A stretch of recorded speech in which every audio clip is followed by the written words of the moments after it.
Black Magic Woman podcast acknowledges the traditional owners of the land we have recorded this episode on. We also acknowledge traditional owners of the land where you, the listener or viewer, are tuning in from. We would like to pay our respects to our elders past and present and acknowledge that this always was Aboriginal land and always will be Aboriginal land. Welcome to the Black Magic Woman podcast with Mandanara Bales. Hello all you mob and welcome to another episode of the one and only Black Magic Woman podcast. I am going to do something different. If you've been following my journey, it's only been about 4 years, this podcast journey. I've always had yarns with people from all walks of lives and not always First Nations either. So don't think that this podcast is just me talking to my own mob in my community, because it's not. It started that way, and then I realised that there was more people in my kind of network and community that were doing pretty deadly things that I thought everyone else needed to know about. And that's how we opened up the kind of space for non-mob or non-First Nations peoples. I also flipped it so that the conversations were more personal than business. I always kind of, I think it's the thing with being a human being, is we kind of look for connecting with other humans and belonging. And sometimes you feel like you don't really know people, especially in the workplace. So in our culture, relationships are everything, and investing in relationships are really important, and business usually takes care of itself. So I've been having deadly yarns with deadly people, and it's been going really good.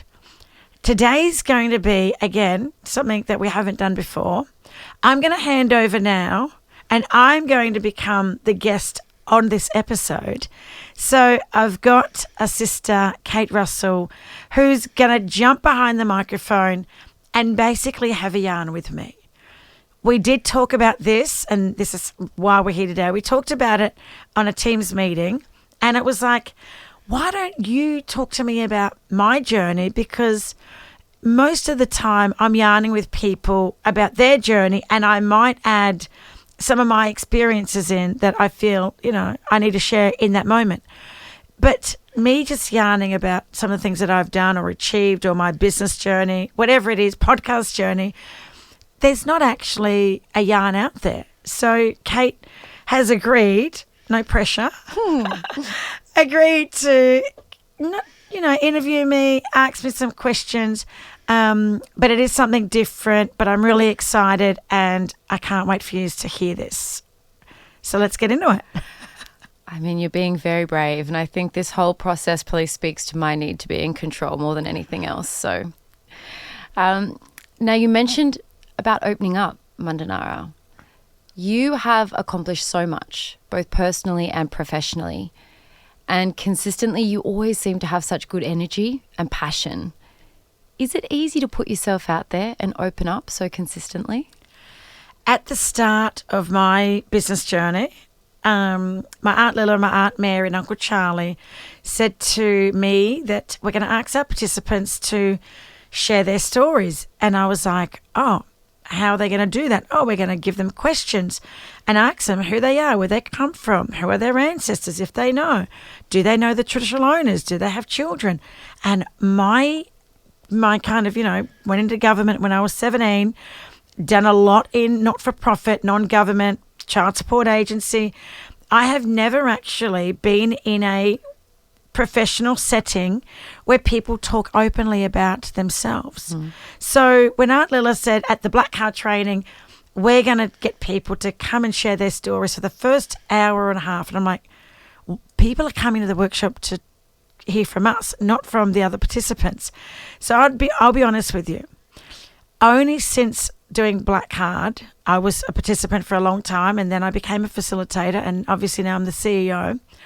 But it was my Aunt Lila that taught me that we need to consolidate what Aboriginal terms of reference is as black fellas, and then to be conscious of when we're being drawn over into white terms of reference. So when I walk into spaces, I'm conscious of the fact whether I'm operating on white terms or Aboriginal terms. We're navigating the Aboriginal world, the Western world. So it's easy to put myself out there in my own community because, you know, I'm part of the community. There's familiarity and I've grown up with these people, or even if I'm in other communities, we just connect, right, as mob.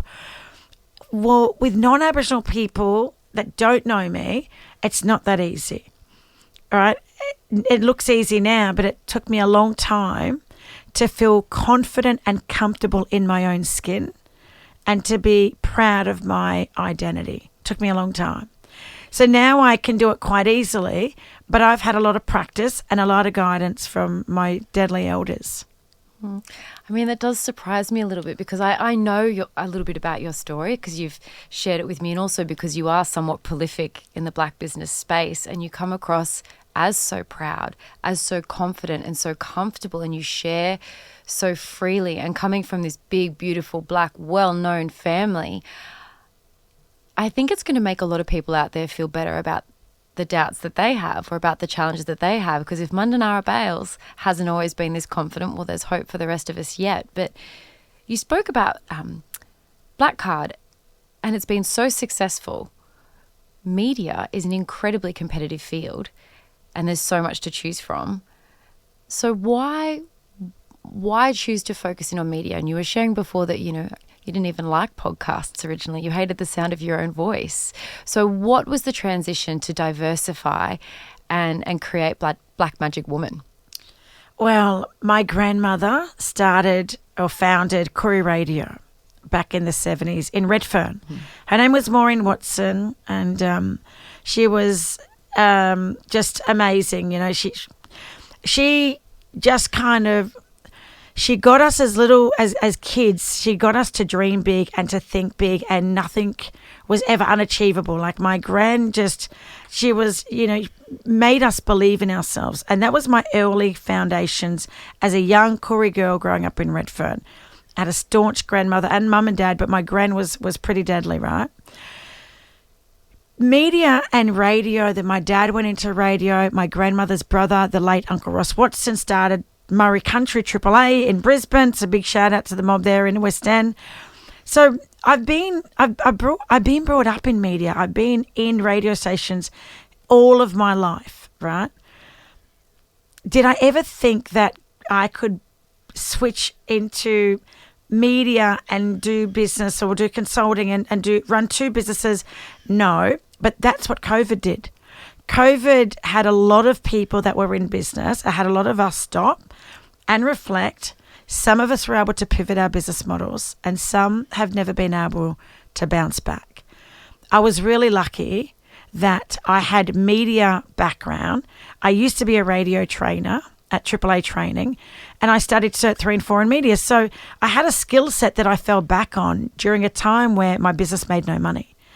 So when you think about it and how Black fellas are, right? We're doing everything. We're hustling. We are natural hustlers, right? Natural born hustlers. So did I think Black Magic Woman would continue after lockdown? No. Did I think Black Magic Woman could be on iHeartRadio? No. And did I think I could launch a network now to bring all of our mob along on this incredible journey? No. So this was not my vision. I had no desire to go into media after 20 years ago of being in radio. No desire at all. And I still don't realize the full potential of what we can do in this space, because there's not many of us out there in media. There's a few Black journalists.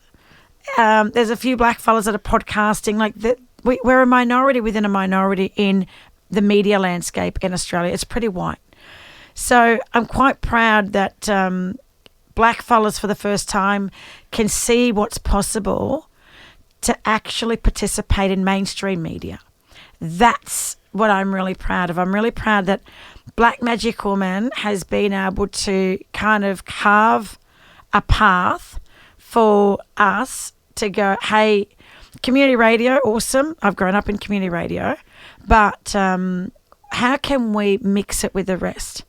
Commercial radio and the revenue potential, which is sustainability. If you want to be in business, you need to look at your how can you make money?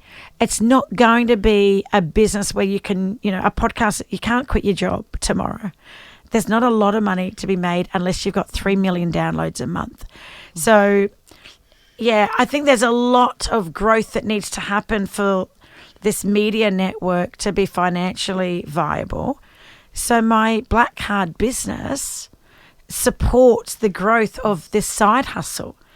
So I've made it work, and they complement each other. Because if you've seen some of the partnerships on Black Magic Woman, they're actually my clients at the BlackCard that have wanted and have, maybe deliverables in their wrap. They've wanted to be better at engaging with our mob. And here's a Black podcast or a platform now where mob are already listening. And we want more people to listen that are not mob as well. So we've got an opportunity now to really kind of, get into the houses and homes and minds of a lot of Australians and let them see us for who we actually are, not what they think we are. So people are getting to know us, and that's what I love as well. I think it's a very well integrated business model, but looking around this room, seeing your branding, seeing you, seeing all this tech, I'm not sure you can call this a side hustle anymore. I think this might be at the very least a co-hustle. And recently you've had an experience that, at least to me, seems like you've been able to merge BlackCard and Black Magic Woman and the skill sets even further. You were instrumental in turning some negativity and frustration on a cultural experience and a very bad reputational experience for a media personality into a positive outcome. Are you able to tell us anything about that? Definitely.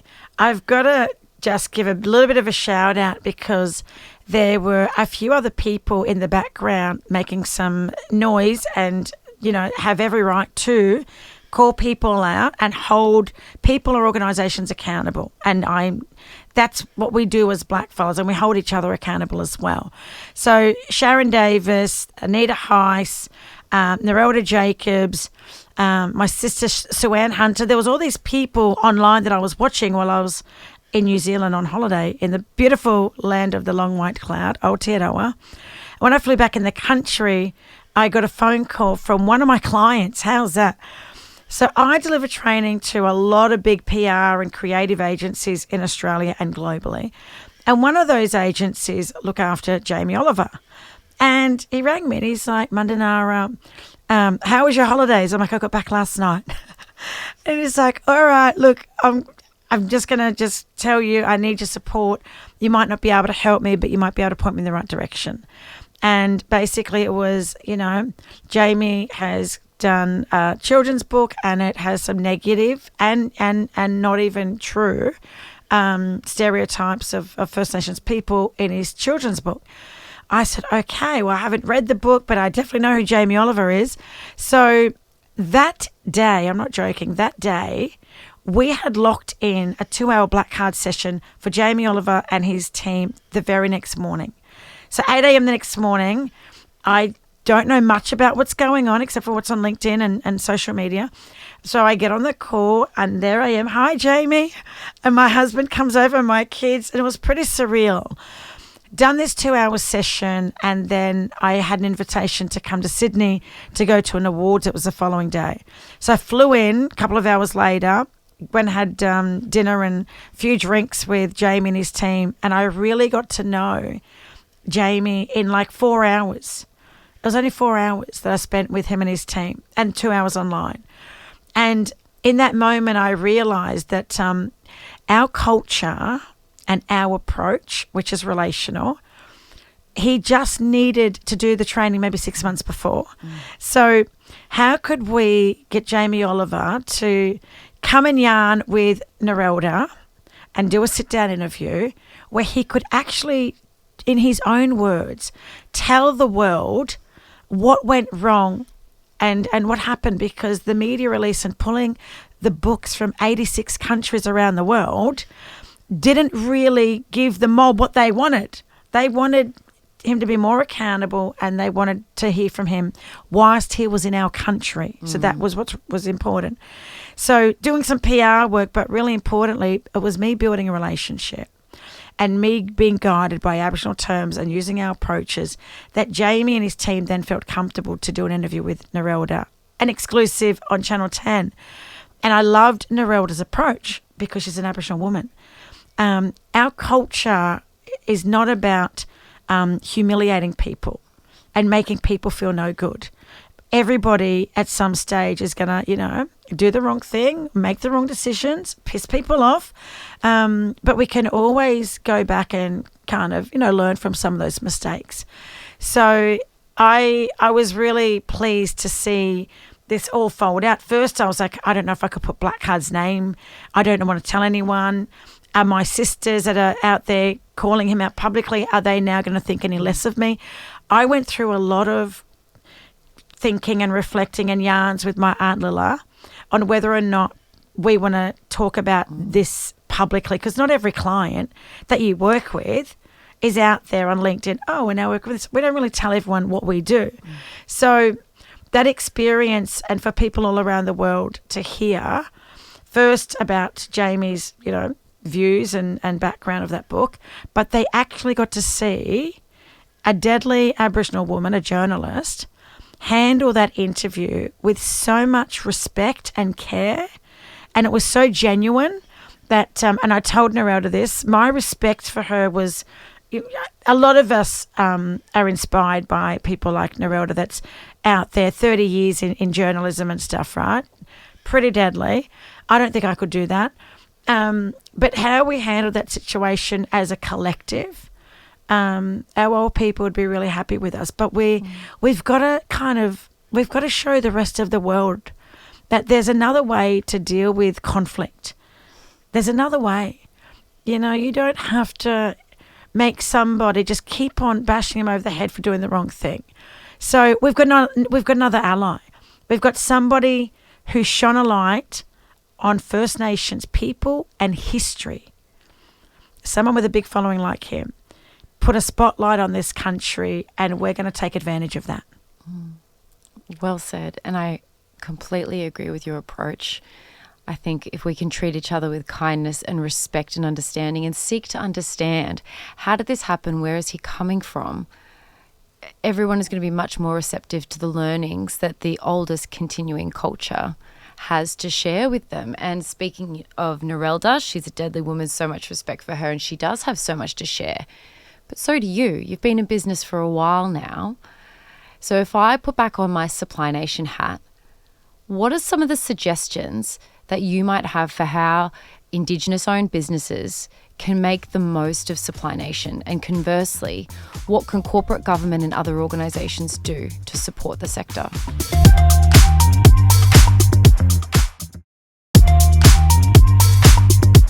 For our mob, I'll be honest with you, so when we started with Supply Nation, we didn't even have the $50,000 in the bank yet. That's how new our business was.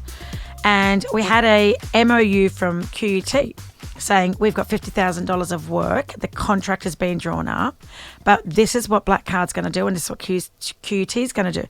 I took that as part of my application process. That's how bad we wanted to get this, we wanted to be part of a community, and we needed to be part of a network, and we needed support. And there was nothing at the time, to be honest with you. I looked around and there was nothing that I could join and be part of that was going to elevate us and really get us out there into mainstream society. So we got that MOU. We just got approval. They were kind of like, we've never done this before. You haven't got the money in the bank yet. But they got that and they accepted it. So that was, I was really appreciative that they kind of, it wasn't that they changed. The box. They went outside the box. And if they didn't, right, we wouldn't have got our first contract with Commonwealth Bank, because when we did get a knock on the door from CommBank, because I reached out to Commonwealth Bank on the phone when we became part of Supply Nation, I utilised the database and I rang people and I introduced myself and BlackCard. And that's how relationships and businesses and contracts started to, come to fruition. There was no kind of, just go to an event and things are going to happen. It was hustling. Get on the phone, do some cold calling, introduce yourself and see if I can get a meeting with people. So the fact that I had no business skills, no business background or acumen, I hadn't been to university, and I had no desire to be in business, I started an organisation for my elders. They're in their 70s, and they just wanted somebody younger with energy. That's what Annie Lila will tell you. Oh, you had a lot of energy? And we're like, that's the person that's going to help us run this business. So I was their CEO on Centrelink, and I was still breastfeeding my babies, working part-time at the Institute for Indigenous Health, Deadly Choices, and I was studying nutritional medicine because I thought I was going to be a doctor. So I had no desire to be in business, and I did not think I'd be here 11 years later. But all of the, the skills that we've learnt and the values within our culture and how we connect and engage and how we navigate our own community and then navigating the white-collar world, I didn't realise I had all these skills. So to go into business without the business background, we kind of, we did some pretty deadly things without having a business plan, without having any money in the bank, without having any support or any mentors to say, oh, you should do this or you should think about that. I built our first website. Now, this is blackfellas just being resourceful and trying to do what you can with what you've got. So I built our first website. I tried to do all the social media. I was the receptionist. I done all the admin, and I even did all of the accounting. I was studying on a Saturday at the Institute for Accounting in Stones Corner or Mount Cravat in Brisbane. On a Saturday, I was doing Cert 4 in accounting. So I really was trying to do every part of the business on my own because we had no money. So look, for blackfellas that are either struggling or not even struggling, but you're doing all right, I want you to think about, what about the rest of the community? Are there people around you that now you can share or they can leverage off your relationships? Who can you introduce them to? And that's probably been one of the things that I talk to corporates about, is when you invest in me, I'm investing into my whole community. And I'll show you that, how I turn up every day, how I amplify voices, whether it's people on my podcast or what I choose to share on my LinkedIn and try and kind of share other people's successes and stuff. So for our mob to get into business, to even be Supply Nation certified, there is a lot of work that you need to do, that you got to do the groundwork. It's not going to be easy. It took us nearly 2 years to get our first contract with CommBank. 2 years. And I was going to the Connect, we were doing everything that we could possibly do, but things weren't just happening overnight. It took time. And Anila always said to me, if we just build relationships, we don't have to sell anyone anything. Now, when you walk into a room, and whether you're Aboriginal or non-Aboriginal, start your meeting with your introduction that's more personal. See what you have in common with each other, build that relationship, and then talk about the business. And I think that's why BlackCard has become more successful in terms of we don't often put in, I don't even know what they're called when you need a procure. It's like a tender. A tender. I don't even know what they're called because I don't do it. It's not part of our standard business. So that's a good place to be in. So if we're not competing for business, then how have I gotten to this point? And I share everything with everyone. Anyone that rings me and asks me, how do you do this? What do you do? Can you introduce me? I'm like, fair enough, let's go. Getting on a BlackCard workshop for our own mob and seeing how I deliver. Bang. Do you want to learn how to use Zoom? Do you want me to help you how to be more interactive, more engaging with utilising Teams? I do as much as I can with the time that I have to try and give back to our mob. And I try and connect with as many corporates that I've delivered training to so that they could pick up the phone and say, hey, Mandanara, can we have a yarn? And that's because I've taken the time to build a relationship. So don't always think the money's going to come. Don't always think that things are just going to appear because you're working really hard. You'll really appreciate when some of those projects or conversations do turn into a business opportunity. But don't get disappointed if it doesn't happen. You know how they say when you're going for a job, when 10 doors close, one will open? That's very similar in business. network, build your relationships and be amongst people that are doing the same thing, because they're the people that are going to support you, especially when you're starting to feel like this isn't for you. Very wise words. And I think it's important that you've pointed out the importance of relationships, because we have been doing business in one way, shape or form for 60,000 years. It is a superior way of doing business in my mind, to talk to people, build the relationship, build the trust, have a yarn. Yeah. You've got to make time for it though, and people don't have time.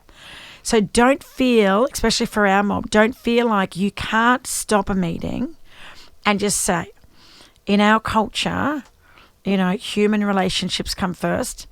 And I just feel more comfortable if we started it a little different. Can I just share a little bit about myself, and I'll hand over to you.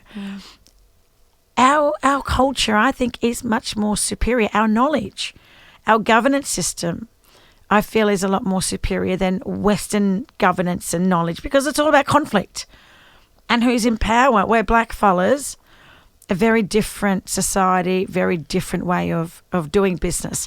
So don't see each other as competitors. And this is a message to every black fella in business. And if you're a deadly black woman in business as well, don't see other women as competitors.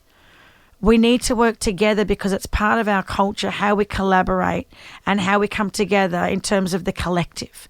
So use our knowledge and our approach, even in business, and you'll be much more, I'm telling you now, not just successful, you're going to feel like you're doing things the right way.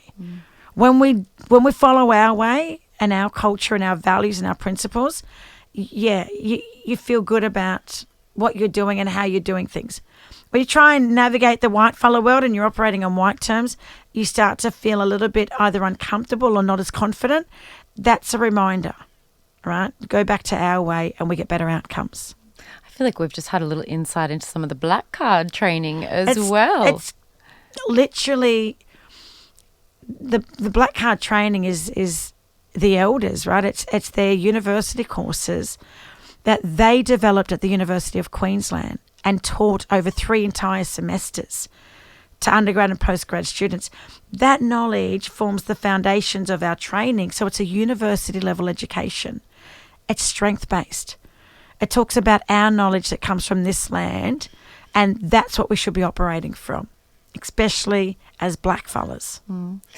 It's something to fill everyone with pride to be the beneficiary of this knowledge of our elders, and now you're doing such important work passing that on, not only to the next generation, but to non-Aboriginal Australia through the work that you do and your generosity in sharing that. And now that you've just said that people can call you, I mean, I'm worried for you, and I'm worried for the phone calls that you're going to get. Layla, get ready for the phone. Yeah. LinkedIn. If you're not on LinkedIn, then, reach out to me. I'll help you with your profile. Because LinkedIn is so important to have a good LinkedIn profile. And I spent money with a LinkedIn expert. There's 25 in the world, right, that you can go to, and they tell you everything about LinkedIn. And they're not cheap. But it was the best couple of grand that I spent on investing in my LinkedIn profile and training and understanding hashtags. On LinkedIn, the first 3 hashtags are picked up in the whatever it's called. The algorithm, right? First 3 hashtags. If you go hashtag Indigenous, there's about 100 followers.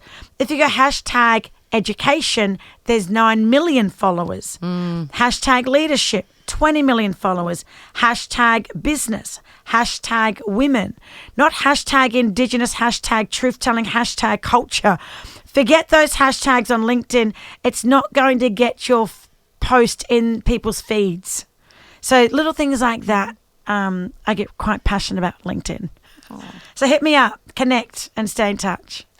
Well, thank you so much, Mandanara, for letting me be in the driver's seat. I've been very privileged to know you before this interview and get to hear some of your story, but I think it's good that we got to turn the tables and you got to share your experiences, your knowledge and your wisdom with your audience, who get to see a different side of you for a change. So thank you so much for having me. Well, thank you, Kate, for taking up the opportunity.